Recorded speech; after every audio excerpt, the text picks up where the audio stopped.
Hey there, and welcome to the CMMC Compliance Guide Podcast. I'm Austin. And I'm Brooke. From Justice IT Consulting, where we help businesses like yours navigate CMMC and NIST 800-171 compliance. We're hired guns getting companies fast-tracked to compliance. But today, we're here to give you all the secrets for free. So if you want to tackle it yourself, you're equipped to do so. Let's dive into today's episode and keep your business on track. So today, we're talking about a situation that a lot of smaller defense contractors find themselves in. It can often feel like all these rules and regulations are made with big billion-dollar Fortune 500 companies' budgets in mind. You think? Yeah, That might be? It certainly feels that way, and it might actually be that way. So in today's episode, we're going to break down what compliance actually looks like when you don't have internal IT, what can be outsourced, what can't, and how small companies are realistically getting this done. Right. Let's do it. Okay, Brooke, so let's start with the cold, hard reality. Why is CMMC so much harder for small contractors that don't have an internal IT, security, or compliance team? Well, really, the biggest thing is they just don't have the resources, right? And small companies, we're no different, right? Mm-hmm. In small companies, the people have a tendency to wear more than one hat, right? So a lot of pretty small, a lot of very small contractors, may not even have anybody dedicated to IT, and they just kind of do the best they can. They may have an MSP, or they may have an internal IT person that kind of does everything. And when you have an internal IT person or two, really they're stuck on just fixing the printer, fixing Outlook, and all those kinds of things, right? And they're focused on those day-to-day things, not necessarily, don't really have time to really delve into something as in-depth as CMMC compliance. So CMMC compliance, or any kind of compliance really, but CMMC compliance, there's a lot to it. It takes some time to read it, really understand it, and then apply it to your business, right? There's you can't just read through a little document, can't read through a little 100-page document and figure out how to do it, and you're off to the races. That's what us IT guys like to do, is let's just read the white paper and let's go, it's great if you can do that, but with CMMC, that isn't quite possible. Added to the fact that, you've got to have good visibility into all the systems. You got to understand, how each department conducts their business, where data flows, where it actually flows, not where you think it flows, because almost all the time, the CEO and or the IT guy or whoever may be in charge there of the systems, they think something is happening. It's either different or more things are happening with the data than they really realize. So it's a resources problem. It's tough to handle. Add on top of that, if they have a outsourced IT in MSP, for instance, if they do, then they very likely there's very few MSPs in the country that really focus on CMMC and really understand it. So they have a tendency to be a normal IT guy, right? Mm-hmm. And I say that because, that's me, right? They have a tendency to be a normal IT guy and just look at the technical controls and go, I can implement this, and get it implemented. And then, well, most of it is really documentation. Technical controls, you got to have those in place, but the documentation is really what matters. So something I see, because I do a lot with like the intake and talking to our customers, I guess before they become customers. And one of the most common things I see is, a company will often just go buy GCC High and just assume that they've got it covered, right? I guess, maybe, I'll not answer my own question. I'll let you answer it. Where does that thinking go wrong? That you can just go buy GCC High and, you're most of the way there. That's the whole falling into buying a tool to solve the problem trap, right? Mm-hmm. And buying that tool before you really understand the problem. And you've got to start with your data flow. And before you actually start with data flow or part of your data flow, however you want to phrase it, you really need to understand what kind of CUI data you have, why you know you have that.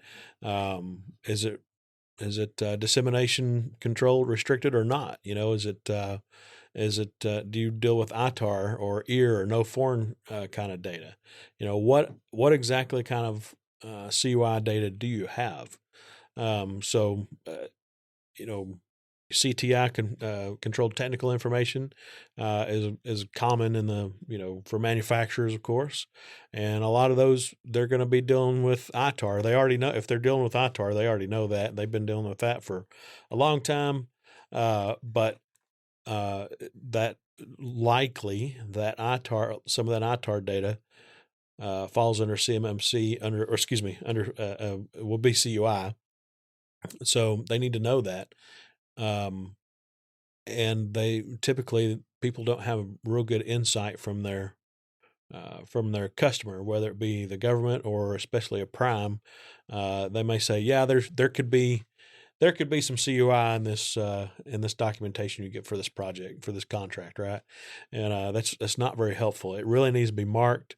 In fact, one of the conferences I was just at, they talked about the need, the real need for portion marking from the government, right? We need this portion mark to say these things are CUI, these are not. That would really help because a lot of the questions we get are, well, what is CUI? And how do I know if it's CUI? Well, if I take this out of that, if I make this little piece of it, is it still CUI? If I'm, is G code CUI? And the question is always, it depends. Let's talk about it. And then the answer a lot of times is not really sure, but since we're not really sure and don't really understand, exactly what is CUI, then you should treat it as CUI. And especially if you can't get those detailed answers from your contracting officer. But back to your question about Microsoft 365 GCC High. It's a great tool to use if you want to use it. But you've got to do your due diligence first. You've got to do your data flow, figure out where the data comes in from, where it goes to, all that kind of fun stuff, and see if GCC High would even fit your environment. And what it'll fit it in some manner, I have no doubt. Would it fit it enough to take enough burden off of you to make it worth it? A lot of times that answer is no. And you can find a less expensive, better solution to take care of the part that GCC High might be handling for you, right? Mm-hmm. So the confidence trap or the trap with a tool like that is that a lot of people just go in and say, yeah, I see it on Reddit quite a bit, but I was about to say, I was like, I don't know where this comes from. Like, I want to go find that guide. It's probably on Reddit, and I want to go edit it and say, before you go buy GCC High, let's look at scope first. Yeah. And a lot of people, I mean, that does fit a lot of people. So, or I don't know what a lot is, maybe a quarter, a half, a third. I really don't know. But I can guarantee you a lot of the manufacturers and construction folks that GCC High won't feel enough of the need. So you've got to do that data flow diagram and understand what kind of CUI you have first. So obviously, if you're a smaller company and it is a bit of an overwhelming task, there can be the natural, proclivity to outsource something or, really take some of the burden and put it on someone else, right? Right. And so if a company doesn't have internal IT, what parts of CMMC can realistically be handled by external providers? Well, a good bit of it. If you hire an MSP, now I'm going to say this with the understanding that you need to get somebody that understands their part in this, understands CMMC and what they can do, what they can't, what tools they can. Here we go to the tool discussion again, but what tools they're able to use and what tools they're not able to use. But an MSP can handle, they can handle managing your workstations, the continuous monitoring. They can handle, your AV, or, AV is a kind of an old term, but anyway, they can handle your AV. They can handle your backups. They can handle your SIM. Maybe they can there's a lot of things that they can handle for you, right? But again, they have to understand their part in it, and they also will have to understand that when you get your assessment, they'll be in that assessment with you. So it may be one person or two people on that call with you. And so the other thing you have to understand is that when that MSP is on that in that assessment with you, we always suggest a mock. So it's going to be the mock and the certification assessment. Mm-hmm. That likely could be over 100 hours right there. So there'll be some project charges, I'm sure, but you have to understand that. But most importantly, they have to understand that. They have to understand that they'll have to answer a lot of questions. An MSSP, Managed Security Services Provider, they're more specific to security things like managed detection and response, or SIM and a SOC, or SIM is a log monitoring, security event and information monitoring. SOC is a security operations center. They can provide MSSPs that can provide those services. Sometimes an MSP also provides those services, but then you can get an RPO that helps you, a registered practitioner organization, that helps you implement and guide you through and make sure that that everything is covered, that you're doing everything you should, that the MSP is doing everything they should. I'm sure that there are different capabilities of different RPOs, but some RPOs can also help you with all the policies and all that kind of fun stuff. Your SSP, so you can outsource quite a bit of it.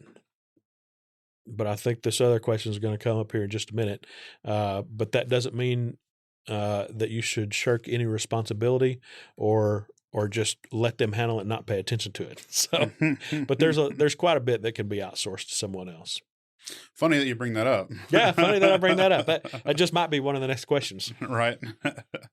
So, as you alluded to, there's a lot of different responsibilities when it comes to making sure that the compliance gets compliant, right. Everything's done properly. And you can't fully abdicate or, outsource everything.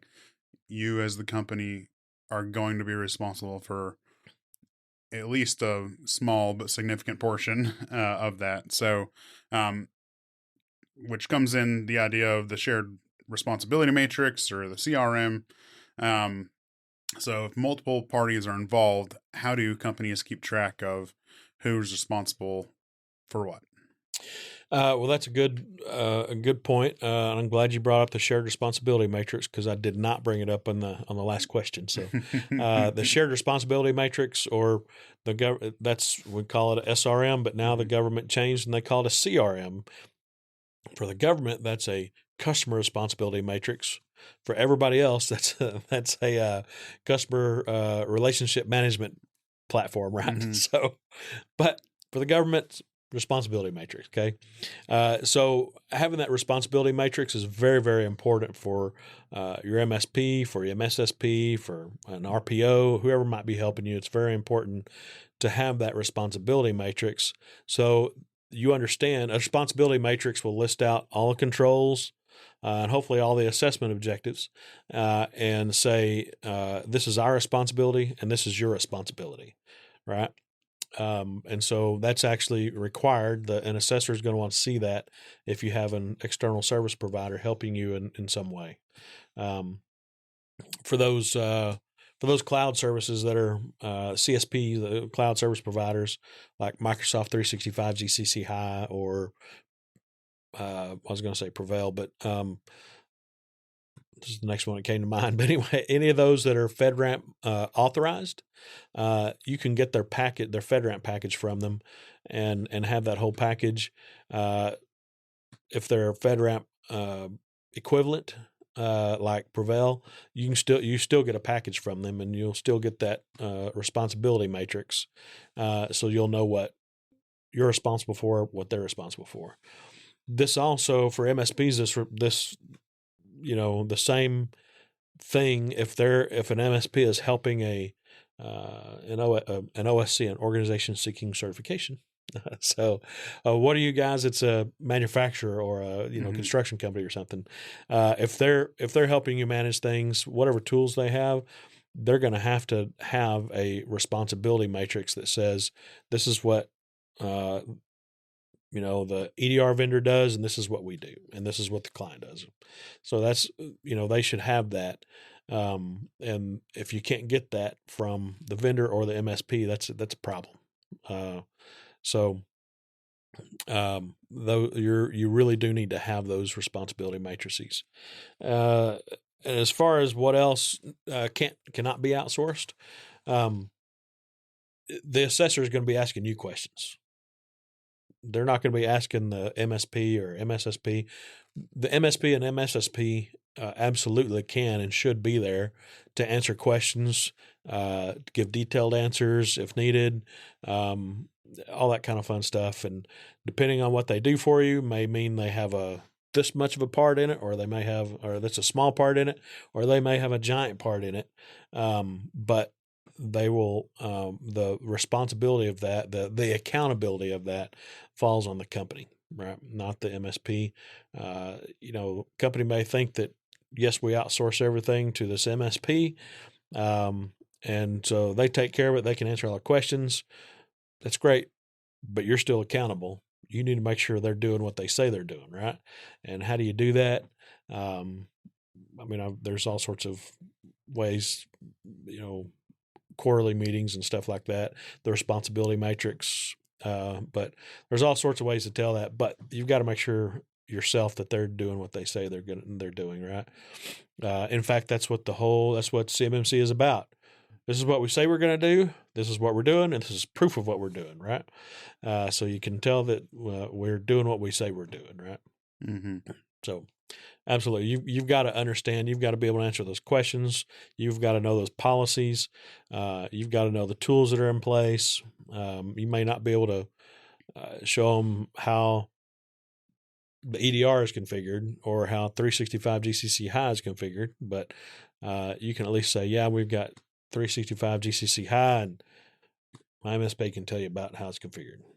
So, as with CMMC, we know that cost is a big concern for everybody, especially even more so for smaller companies because they don't have the same resources, like I mentioned, of the $1 billion Fortune 500 or whatever companies out there. So,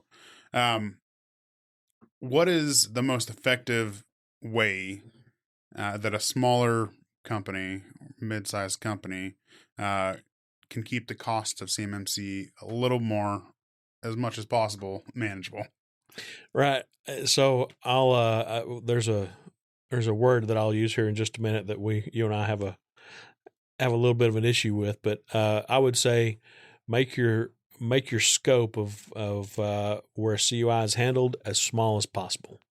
Mm-hmm. Sometimes you can, for small companies, maybe you can only scope out a little bit, but make that scope as small as possible, and that you'll again start off with knowing what kind of CUI you have. How do you know that? Don't just guess. Don't just say, well, they told me. Find that out. Find out what kind of CUI you have. Then your data flow diagrams, draw your data flow diagram out and think about every system that it goes to, not just it goes from the cloud to my computer, or it goes from my cloud to the server. Well, okay, where does it come from in the cloud? What does it go through? How does it get onto that server? Do you download it on your computer first and transfer it over there? You got to think about all those systems, right? It could be your ERP system, could be a file server, could be both. It could be customer portals. It could be secure email. There's a million ways it could be, right? But you've got to draw that data flow diagram out. Now, you may draw that out and go, oh, holy crap, we need to clean that up a little bit, and you may decide that you want to tighten that up a little bit, which is a lot of the times how it goes, right? But you need to at least start off knowing how data is currently flowing. So once you do that, you can decide how you want to make that scope smaller. Now, a lot of people talk about enclave, which is a word I was talking about that you and I have a tendency to not. We use it all the time, but we don't really like to use it because it gives a different. There's a different concept, a different connotation of a false impression of what it can do. Yes, yeah. false impression, right? So you think of an enclave, and my enclave is this little circle here, and all the data's in there. How do you get that from there to your CNC machine? Well, I download it and then I put it on a USB and then I plug it in, or download it, put it on the server, and they connect over the network. Well, guess what you just did? You expanded your scope.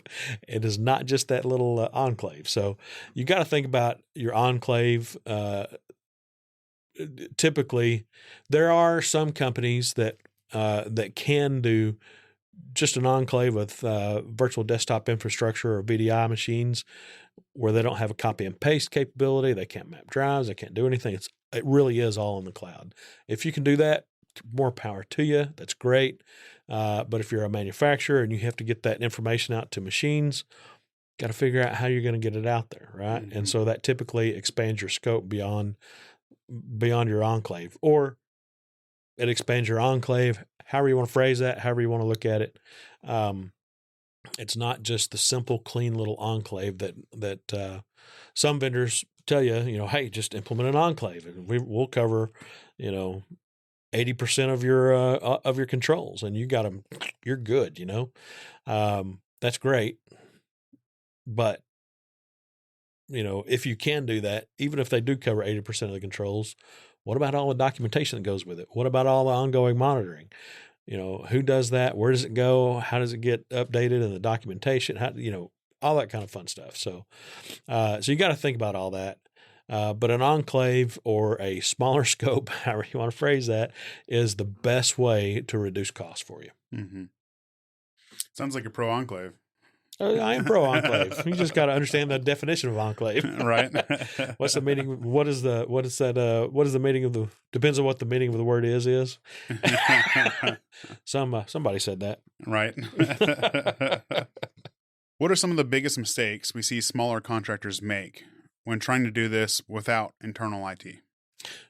We just talked about a lot of them. Mm-hmm. So, really, the biggest mistake is they try to buy a tool to solve the problem. They don't understand. They don't take the time to understand what kind of CUI they have, where does it live, where is it processed, how's it transmitted, which is a data flow diagram, right? And so they don't take the time to understand all that, and maybe they don't know to understand all that. But that's the biggest mistake we commonly see is they don't, and they may even know that it lives on my server, All right. Well, how does it get there? Where does it go after that?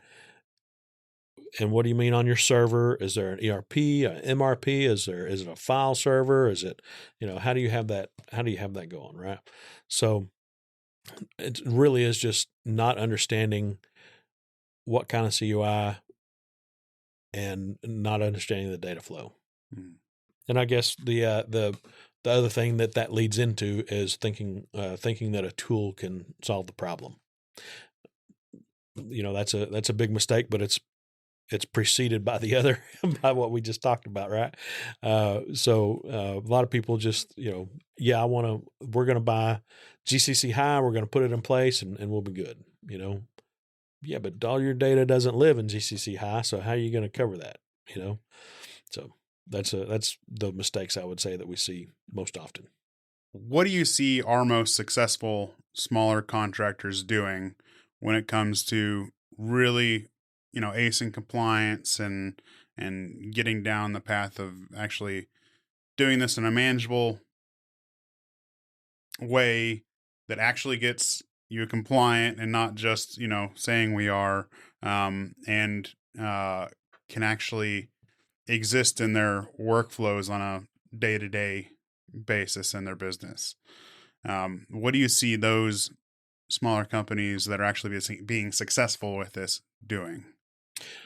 Well, generally those smaller companies that don't have the internal resources to do this, to take it on. And, even if you have a person you can assign to it, you have to realize how much time and effort it's going to take just to understand CMMC, understand what all the controls and assessment objectives mean, and then find the tools and be able to implement them and come up with your documentation. How do you write the policies? How are the assessors going to want to see them? How do you fill out your SSP to where an assessor will, give you the thumbs up on it? How do you do all that? That doesn't happen by just reading the assessment guide. So it really takes a lot of time to really delve into it and understand it. So the most successful companies hire somebody that to come in and help them, and you got to be careful about who you hire, of course. But generally you want a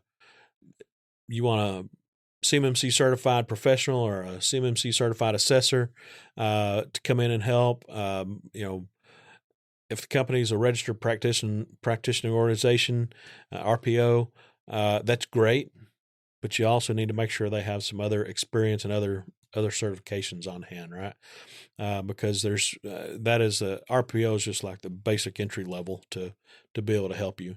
It also helps if they've been through an assessment or a mock assessment or been part of an assessment or mock assessment, because they'll know how those assessors want to see things.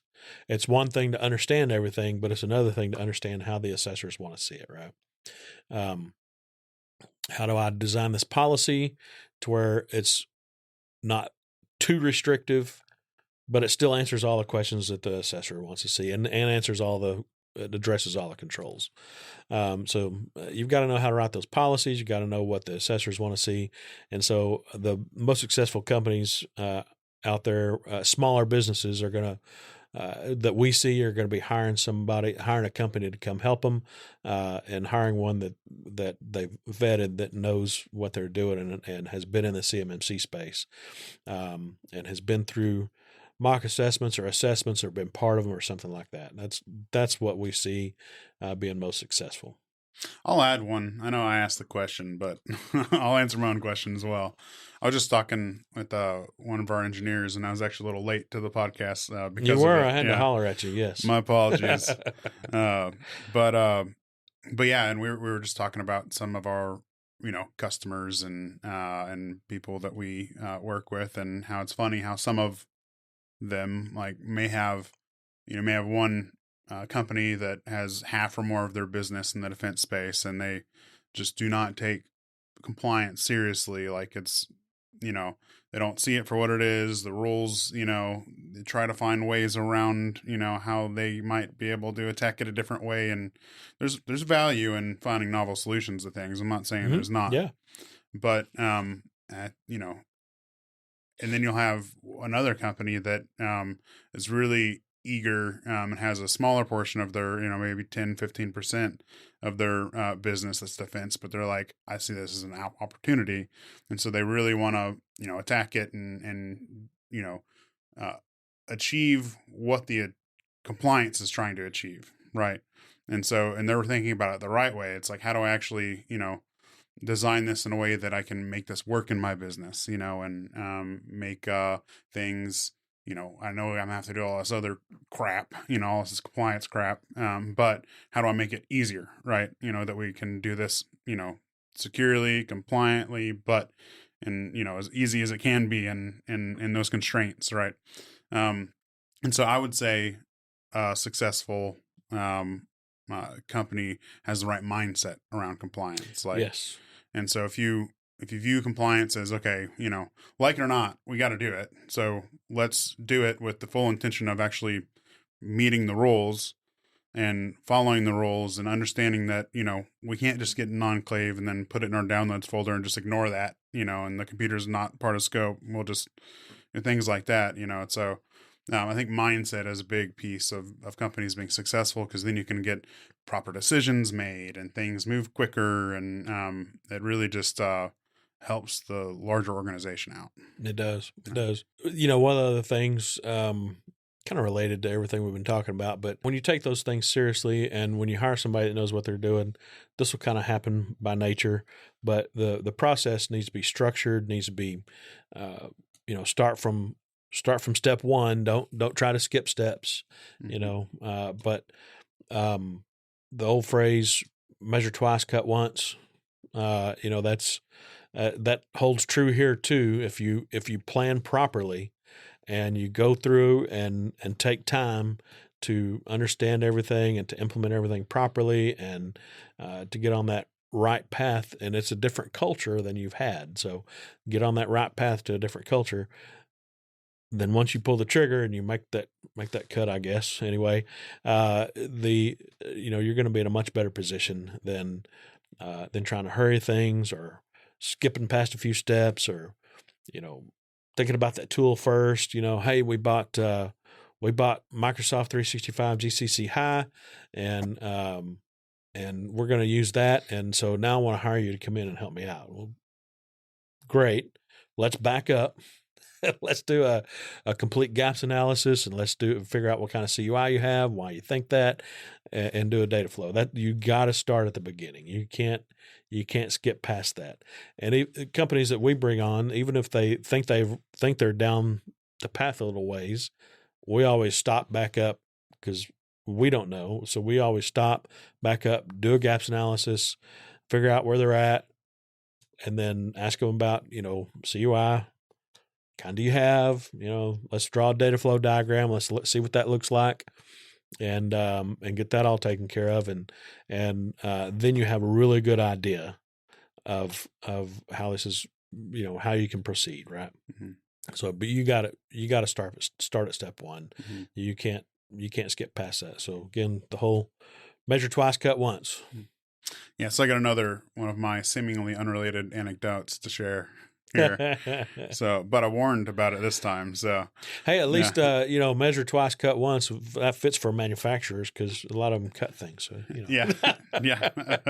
True. But I was, those curb numbers on, your house, right? Yes. It says what, number your house is, right? So Should. Well, when we bought our house, it didn't, right? There's just nothing there, right?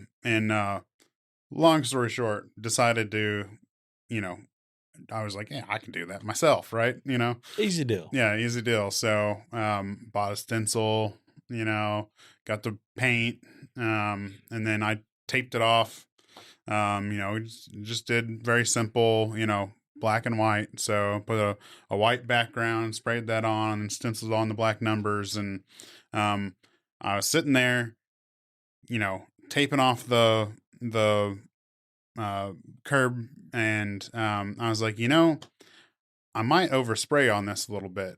And so I put like two strips of tape, and I was like, it's probably fine. It's like it's not that bad. It's just a curb, whatever.